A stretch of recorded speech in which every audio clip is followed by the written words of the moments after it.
This part here so you can see it. It's recording. Hello everybody, this is T.H. Culhane for Solar Cities at the Rosebud Continuum Sustainability Education Center and USF Tampa's Patel College of Global Sustainability. And we're here with our students and friends and visitors, and we are improving my vertical airlift aeroponics system, which is an open source design that I created a couple of years ago when I was at Mercy College, New York, and brought down here to Rosebud. The improvement we've done today is just putting a piece of plastic, recycled plastic, as a distributor. The holes that were here were, what was happening is as the airlift was bubbling, and you can sort of see it if you stand up on that block, the airlift is working quite well, and that's fine. And then it was coming out these holes, but of course then it was running down the inside and in the center, so it wasn't the best distribution of the nutrient solution to the cups down here, if you tilt the camera down.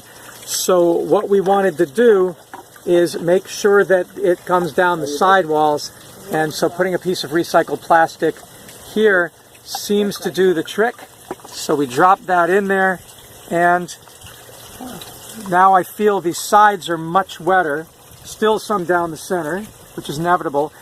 We compensate for that a little bit by having, as you can see here, we have holes here, here, and here, so that the cups can get some water. But of course the roots are going to grow inside, and that's why we want nice wetness on the inside of the tower itself. So I'll stick this in. I've used some duct tape to hold these in. In the future I would just put these in and I would glue them in place. But we're still working out some of the nuances, but I think we have some success here in terms of the inside sides being much wetter. That's still, we're going to have to make a little better fit, because water does tend to just go into the inside and then drip down toward the center. But and we're not getting as much on one side as we are on the other. Partially it's because the thing is not level. Now that I'm leveling it.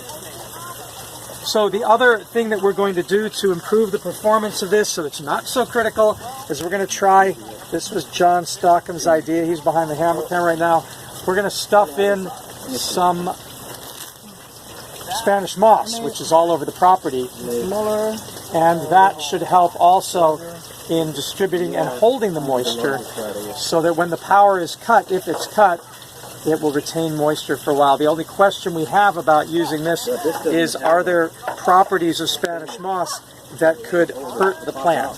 We're assuming that because there'll be no light in here that it will die.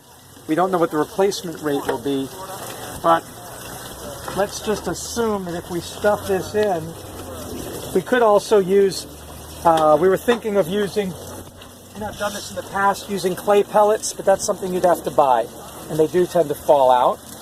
Other things you could use is rock wool, the traditional peat moss, but I think that using Spanish moss makes a whole lot of sense. Maybe you guys can do this.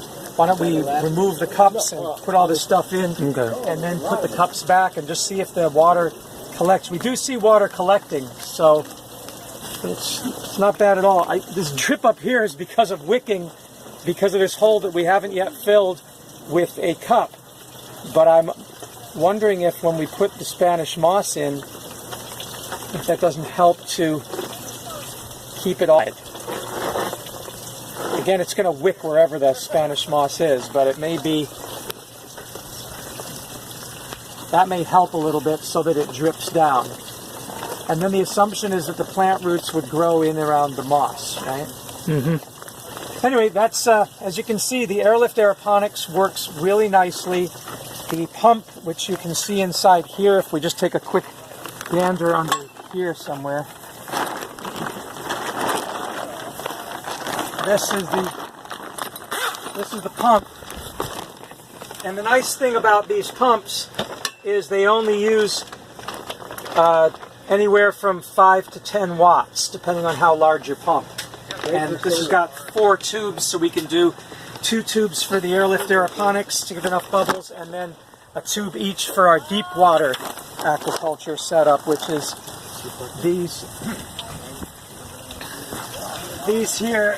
The idea with deep water aquaponics is you put an air stone in, you put your nutrient solution, and then you plant your plants in the clay pellets. And there it is again. And it's the aeration of the roots that lets them survive in the water, and you have a nice reservoir of nutrient solution. So we'll plant those out as well. We got a couple things going. We got 3 commercial tower gardens.